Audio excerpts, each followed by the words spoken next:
Hoje eu vou gravar um vídeo aqui na casa da minha avó, né? Eu vim aqui, todo sábado eu venho, né? Já faz muito tempo que eu não gravo vídeo. Meu, que porco! Gente, é porque... Nossa, vó!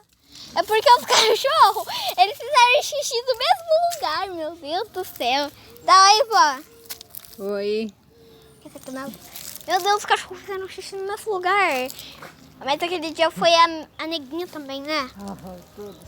Nossa, muito porquinho. Tá tendo música ali na vizinha. Tô aqui na casa da vovó. Olha a neguinha lá. Já gravei um vídeo aqui, só que eu tava lá na área, porque tem clubinho aqui, né, gente? A gente já acabou de sair do clubinho, né, vó? Então, tamo aqui. E agora você fez cocô no meu galho, gente. Meu Deus. Zé, só. Deus, gente, olha aqui. Ele fez cocô ali. Fez cocô pra lá. Eu vou ficar aqui no meio desse matagal, porque aqui pode ter bicho. Tem cocô aqui. Meu Deus, os cachorros estão um bucho, né, vó? Que neguinha. Passa, monga. Quieto.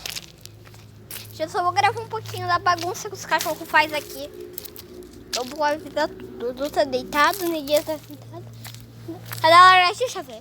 Ó, um acabou de sair lá da casa da vizinha. Meu Deus do céu, gente. O que a gente faz com esse cachorro? Esses cão aqui. Meu Deus. Gente, vocês deveriam estar aqui pra saber o cheiro de cocô. Ué, essas duas penas aqui. Da galinha que eles pegaram.